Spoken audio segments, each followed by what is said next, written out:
Ini isinya mobil mewah yang dilaporkan mesin pembuat sigaret kretek dibuat harga 150 juta. Padahal harganya 20 miliar, luar biasa. Apalagi? Masih Bung Aiman dan kawan-kawan semua, saya pada posisi mendukung saja apa yang dilakukan Pak Purbaya jika itu kemudian juga masuk di lembaganya. Artinya di Kementerian Keuangan, ada di Dirjen Pajak, Dirjen Bea Cukai, termasuk perimbangan keuangan yang itu juga ada dengan Kemendagri.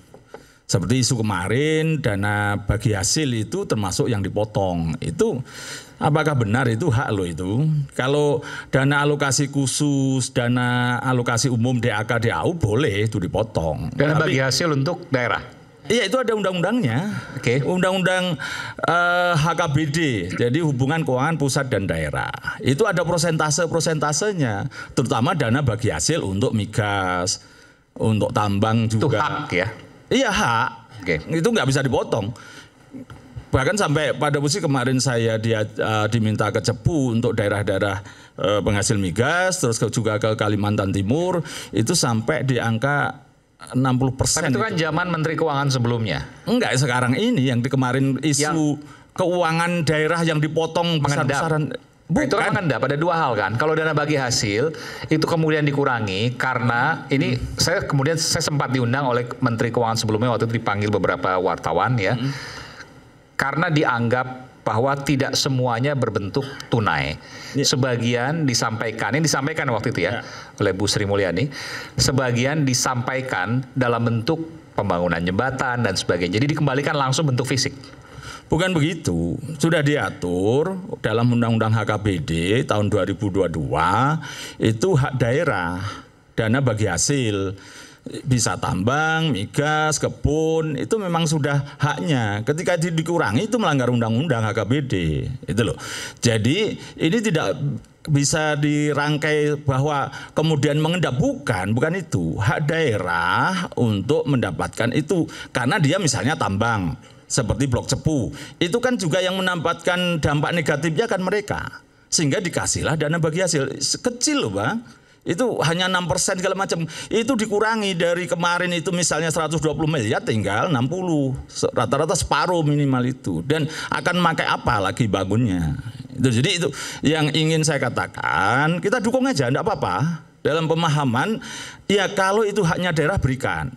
Tapi kalau memang itu ada pemotongan yang DAK, DAU, silahkan aja juga. Karena dianggap bahwa daerah ada korupsi. Sementara pusat juga korupsi, BTS Kominfo korupsinya 80% kerugiannya gitu. Jadi tidak equal gitu kalau dikatakan daerah korupsi, pusat juga korupsi. Jadi jangan kemudian jadikan alasan-alasan yang ingin menumpuk uang di pusat. Sementara di pusat sendiri kalau bicara silpanya kementerian berapa.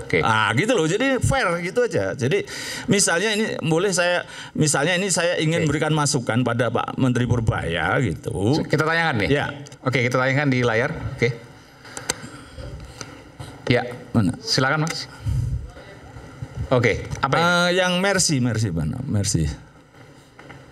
Mercy dulu deh. Yang ada apa dengan Mercy itu? Nah itu. Oke. Mercy siapa ini? Mungkin harganya kalau itu ketahuan itu bisa 20 miliar. 20 miliar? Iya. Padahal ini klasik nih ya?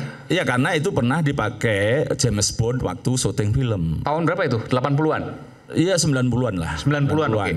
Oh ini Mercy pernah dipakai James Bond. Ya. Tahun 90-an. Ya. 90-an. Sekarang posisi ada di Indonesia nih. Di Indonesia. Oke. Apa yang masalah di sini? Diselundupkan lewat Semarang dengan. Diselundupkan, saya garis bawah ini. Iya.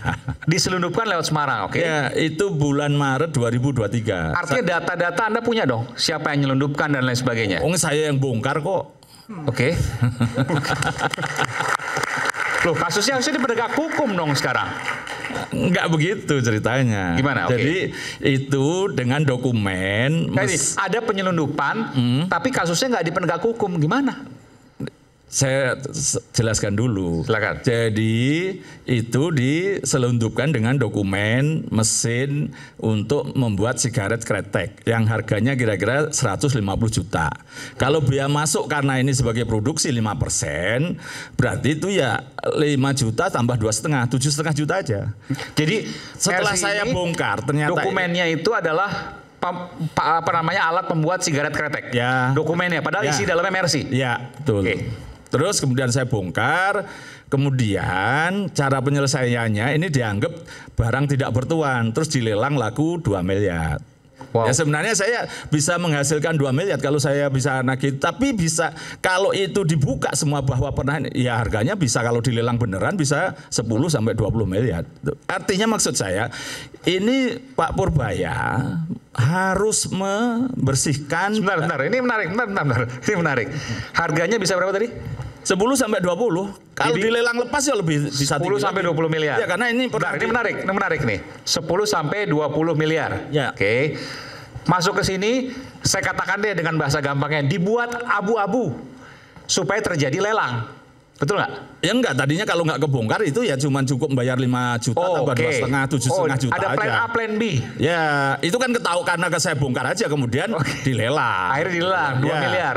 Ya, 2 miliar. Berarti kalau ini pikiran sederhana, yang dapat mobil Mercy ini patut dicurigai dong. Ya ada politisi. Loh, nggak, maksudnya kalau seandainya begitu logikanya, artinya yang membayar 2 miliar ini atau sekarang mobilnya ada di mana itu patut dicurigai dong.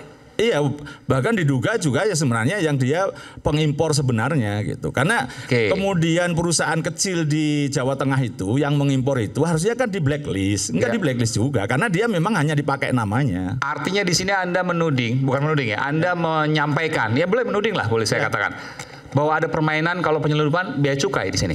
Iya. Bea cukai? Iya, memang bea cukai. Sekali lagi saya ulangi, bea cukai berarti? Iya.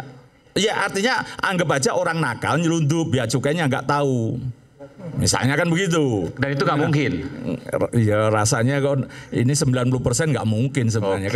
Kan itu kan baik. Setelah itu pun tadinya waktu saya buka itu seakan-akan pada nggak ngeh aja gitu. Seperti saling lempar. Jadi dari sini nggak ada satupun yang dihukum terkait ini? Nggak ada. Karena ada mekanisme yang luar biasa. Jadi di dunia bea cukai, dunia pajak itu ada hal-hal yang bisa diselesaikan dengan cara-cara seperti ini bang. Kemudian barang tidak bertuan, padahal ada yang importirnya, ada yang mesennya, ada yang bayar. Miliar dimasukkan seolah-olah barangnya 150 juta. Ya. Ya kalau lolos 150 juta aja tuh. Bukan, 5% dari 150, ya, hanya 7,5 juta. Apa namanya cukainya? Iya, biaya masuknya. Biaya masuknya hanya 5% dari 150 juta. Ya. Padahal harganya 20 miliar. Ya. Tapi karena dibongkar oleh Mas Bonyamin, maka dijadikanlah lelang. 2 miliar, masih 1/10-nya. Ya, itu kan kalau versi karena ketahuan misalnya dibuka beneran bisa 10 sampai 20 harganya. Tapi maksud saya kalau ini barang mewah harganya 2 miliar aja kan harusnya 100%. 2 kali 2 4 miliar. Jadi loh negara malah bisa lebih dapat untung lagi gitu. Nah, inilah tugasnya Pak Purbaya. Ya, boleh keluar tabraki semua, tapi ke dalam juga harus ditabrak. Ini bicara 4 miliar. Nanti hitung-hitungan matematika ada lagi. Terus kan yang dokumen, ini cukup aja lah. Nanti bisa malah. Saya Bang Bima dulu, bentar. Ya ini mau nambahin Bang Bonyamin ya Bang. Jadi ini baru kasus mobil nih ya. Kita kan temukan nih, udah lama nih, di hampir semua komoditas, ekspor maupun impor. Mulai dari emas batangan, timah, kemudian batu bara, nikel olahan, bahkan ada nikel ore yang ternyata masih diekspor secara gelap. Dan kita mengimpor nikel ore juga dari banyak negara itu. Itu pas dicek itu beda antara yang dilaporkan bea cukai di sini itu dengan di negara tujuan ekspor ataupun impornya. Itu selisihnya besar banget. Terakhir itu kita investigasi di Kalimantan Tengah. Itu ada hutan tanaman industri skala besar. Itu cacahan kayu. Ini baru ngomong cacahan kayu nih. Diekspor ke Jepang. Setelah kita cek, wah luar biasa itu. Mulai dari surveyornya punya konflik kepentingan. Dokumen-dokumennya dicocokkan dengan di Kementerian Keuangan Jepang. Itu bedanya besar sekali dan itu praktek yang harusnya Pak Purbaya tadi setuju. Ini semua dibereskan dan itu saya nggak nuduh ya. Tapi ini banyak bocor itu di bea cukai. Dan kalau Pak Purbaya hanya saya mau membersihkan dan segala macam, kebijakannya itu belum ada untuk menutup misinvoicing atau celah itu. Itu jangankan 300 triliun rupiah. Kebocoran banyak di bea cukai? Banyak di bea cukai. Pajak? Sama aja. Pajak juga sama aja. Itu dua-duanya. Ya. Nanti makanya saya jelaskan. Saya tanya ini masuk, saya harus buka ini. Ini masuk dari pelabuhan mana atau dari Semarang. Semarang. Pelabuhan ya? Pelabuhan. Oke, baik. Tahun 2023 bulan Tanjung Maret. Mas. Oke, baik. Ya. Dan saya publikasikan di media-media Semarang waktu itu. Anda masih terus maju untuk mengusut ya, masalah karena pada posisi sudah dilelang, udah. Tapi saya mestinya memang mengejar tadi yang importir sebenarnya siapa, ownernya siapa, yang bayar di luar negeri itu siapa. Sebenarnya bisa dikejar. Dan yang paling gampang kan sebenarnya perusahaan yang kecil tadi di Jawa Tengah tadi, di Jepara atau Kudus itu yang dipakai untuk seakan-akan mengimpor barang untuk mesin sigaret itu. Kalau itu dilacak semua ketahuan. Tapi kemudian ya kayak dulu sepeda Brompton yang sudah ke rumah seseorang pejabat tiba-tiba dibalikin ke bandara lagi terus dianggap tidak bertuan lagi kan gitu. Cara-caranya waktu itu. Iya, caranya begitu-begitu dan ini tugasnya Pak Purbaya itu. Maksud saya begitu aja. Ya. Jadi ini masih kayak begini. Tadi Pak Bima kan yang paling terkenal kan isinya nikel tapi ngomongnya pasir. Tapi di bea cukai Cina dikatakan nikel harganya bahkan 5 triliun. Kita sudah kehilangan berapa itu? Maksudnya banyak hal itu. Ini isi mobil mewah yang dilaporkan mesin pembuat sigaret kretek dibuat harga 150 juta. Padahal harganya 20 miliar, luar biasa. Apalagi? Ya, yang ini cukai sekarang pengen yang pajak. Oke. Ini nanti hitung-hitungannya kita merasa bodoh atau pintar kelihatan itu. Oke, next. Yang dokumen. Silakan dokumen yang tadi ya. Ya. Oke. Ini dokumen apa? Yang pertama kali mana? Yang pertama kali. Terus. Next, oke. Next terus. Nah itu. Yang ini ya? Ya. Oke, apa yang disampaikan di sini? Jadi PT... Namanya disamarkan nih? Oke. Ya orangnya aja. Kalau PT-nya masih ada. Nama yang tanda tangan juga ada di bawah itu. Oke. Jadi... Mas Boyamin boleh masuk nggak apa? Nggak apa. Di sini aja nggak apa-apa. Oke, nanti soalnya nunjuk-nunjuk bingung saya. Oh ini ada tanda tangan Bu Sri Mulyani loh ini. Nah, ya makanya maju aja, nanti saya nggak ngerti. Coba nih, silakan. Oke. Jadi PT IPL itu punya tanggungan 1,7 triliun tagihan pajak. Oke. Terus karena tidak bayar-bayar, kemudianlah diusulkan untuk disandera. Pajak itu disandera badan 6 bulan. Ya. Bayar tidak bayar pokoknya nanti 6 bulan dikeluarkan. Tapi kalau dikeluarkan otomatis ya sudah harus beresi. Itu. Halaman sebelumnya. Setelahnya, Mbak. Setelahnya, oke, minta. Ya, setelahnya mana? Nah.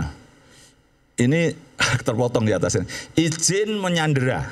Oke. Ini surat izin menyandera ya? Menyandera. Itu harus level menteri. 3 orang. 1, 2, 3 tadi. Itu ada komisaris, ada direktur utama, ada direktur. Oke. Kemudian yang bisa disandera adalah direktur yang tidak punya saham. Pada saat dia sandera dibuat peraturan dirjen yang membolehkan dia boleh dikeluarkan kalau membayar senilai hartanya. Hartanya dari SPT 15 miliar. Padahal orangnya hartanya masih banyak. Tapi ya dasarnya SPT. Nah ini kita hitung-hitungan matematika. Yang disandera ini 3 orang. Tapi kemudian karena tadi dianggap bayar itu. Kemudian izin mengeluarkan 1 orang. Jadi yang disandera harusnya 3 orang. Tapi ketika mengeluarkan ternyata 1 orang. Nah artinya sampai sekarang ini masih gantung. 3 dikurangi 1 berapa Pak Iman? 2. Ini kosong. Nggak ada sama sekali. Loh, yang 2 nggak disandera sampai sekarang? Iya. Berarti kan kosong. Jadi matematikanya kan kita yang bodoh atau yang pintar kalau yang membuat ini. Terus kalau yang tadi 3 dikurangi 1 sama dengan harusnya 2, tapi kosong. Karena yang 2 tadi dengan alasan 1 pilot, 1 udah meninggal atau apa gitu. Tapi saya punya kasus lain, perusahaan yang sudah pilot pun orangnya dikejar, paspornya aja ditahan.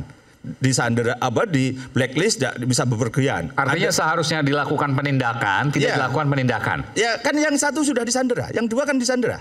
Ya. Orangnya yang bertanggung jawab. Apalagi yang itu paling besar itu pertanggungjawaban adalah pengurus yang punya saham. Ya. Ini kan yang disandera hanya pengurus yang tidak punya saham. Sehingga dia dibuatkan peraturan. Jadi masuk sandera dulu, seminggu kemudian dia buat peraturan. Harusnya dia keluar itu kalau sudah semua beres. Sudah lunas 1,7 triliun. Tapi kemudian ini 1,7 triliun. Iya ini ada mana? Oke. 1,7 triliun. Jadi 1,7 triliun dikurangi 15 miliar berapa? Ini saya sebutkan aja ya. KPP Pratama Jakarta Pluit. Ya. Oke. Ini tahun-tahun 2017. Oke. Jadi Maksudnya tagihan 1,7 triliun. Oh, ini kasus 2017 ya? Iya. Oke. Dibayar 15 miliar oleh namanya orang yang direktur bukan pemegang saham, dianggap selesai sampai sekarang. Artinya matematika saya jadi bodoh sekali. 3 dikurangi 1 sama dengan kosong. 1,7 triliun dikurangi 15 miliar sama dengan kosong juga. Lunas saya semua. Gak nyanda ini. Atau apa yang Anda lakukan dari sini? Ya? Ya, artinya ada dugaan kong kali kong lah. Yang seharusnya ditindak, dihukum, tapi kemudian ya, tidak dilakukan apa-apa. Tadi itu 2 miliar paling-paling sampai 20 miliar dari cukai. Ini pajak ini begini. 1,7 triliun. 1,7 triliun diselesaikan 15 miliar selesai. Enggak ditagih-tagih lagi udah.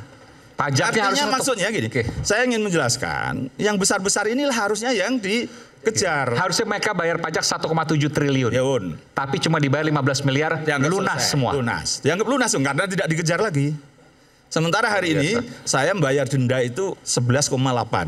Ya. Dari tagihan saya 2021 karena Covid nggak terlalu fokus membayar pajak.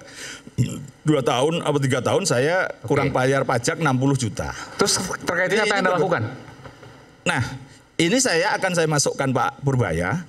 Bisa dia kalau gagal tidak bisa nagih 1,7 ini berarti ya omong doang gitu loh. Banyak nanti PR-PR saya yang akan saya berikan kalau dari cukai begitu terus kemudian cukai rokok. Itu perusahaan-perusahaan besar itu sebenarnya sudah ketahuan produksinya dari mesin itu sehari berapa. Itu tahun 2011 2015 punya catatan. Kira-kira kewajiban selama 5 tahun itu sampai 10 triliun perusahaan rokok-rokok besar. 10 triliun, oke. Ya, yang dikejar rokok-rokok kecil kemarin di Surabaya. Saya salut pada Pak Hakim Safrudin Pengadilan Negeri Surabaya. Agak jengkel, yang diproses itu hanya orang yang jualan rokok di toko. Suppliernya tidak dikejar, pabriknya tidak dikejar. Dan itu marah rasanya beliau, lah kalian ngapain penegakan hukum kalau cuman orang yang jualan eceran? Pabriknya enggak. Terus kemudian suppliernya enggak, yang pemilik tunggal enggak. Jadi masih banyak PR yang di dalam sendiri Pak Purbaya harus diberesi juga. Oke, baik. Jadi 2 hal tadi disampaikan, pajak dan biaya cukai. Ya. Itu masalah klise, masalah klasik sebenarnya. Perimbangan keuangan daerah tadi dan perimbangan keuangan daerah, oke. Tapi yang tadi yang paling mungkin menyita perhatian adalah mobil James Bond tadi ya. Meskipun nilainya mungkin nggak sebesar sefantastis yang 1,7 triliun, yang diselesaikan 15 miliar selesai semuanya. Luar biasa. Saatnya Gen Z tentukan arah. Dialog inspiratif bersama narasumber terkemuka. Generasi muda melek finansial di era digital. Workshop beauty class. Audisi calon jurnalis muda iNews. Live stage performance musisi tanah air. iNews Media Group Campus Connect 28 dan 29 Oktober 2025. Connecting Ideas, Inspiring Future.